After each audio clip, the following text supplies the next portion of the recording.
আসসালামু আলাইকুম। শুরুতেই আপনাদের সুস্থতা কামনা করছি। আশা করি আপনারা সবাই ভালো আছেন এবং সুস্থ আছেন।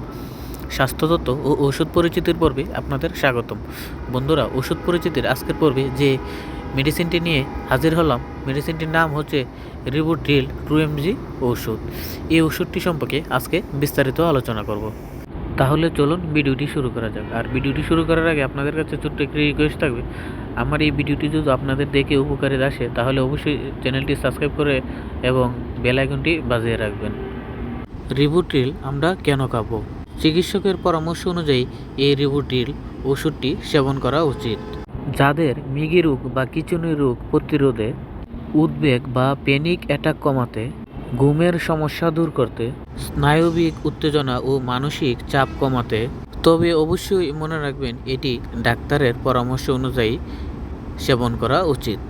এই রিভোট্রিল ট্যাবলেটগুলো, ওষুধগুলো আমরা কোন সময় এবং কেন খাবো, এটি চিকিৎসকের পরামর্শ অনুযায়ী খাওয়া উচিত। কারণ সাধারণত এই ওষুধটি রাতে বা দিনে 1 থেকে 2 বার খাবারের পর সেবন করা উচিত।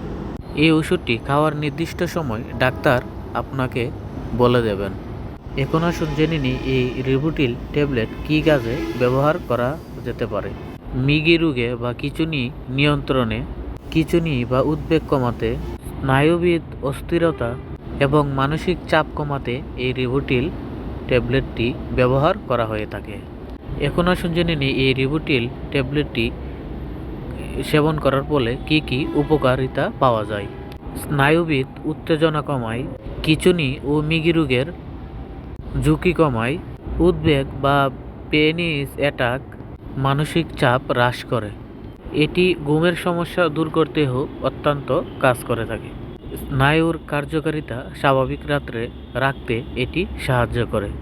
এখন আসুন জেনে নিই এই রিভোট্রিল ট্যাবলেটের পার্শ্ব প্রতিক্রিয়া।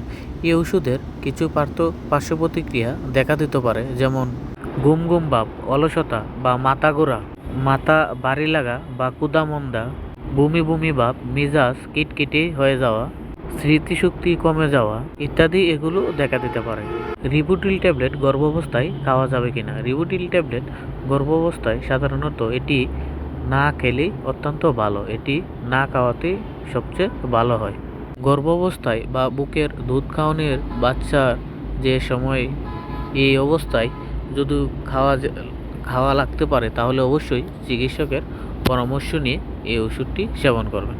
ধন্যবাদ সবাইকে। ভিডিওটি ভালো লাগলে অবশ্যই লাইক, সাবস্ক্রাইব এবং শেয়ার করতে ভুলবেন না।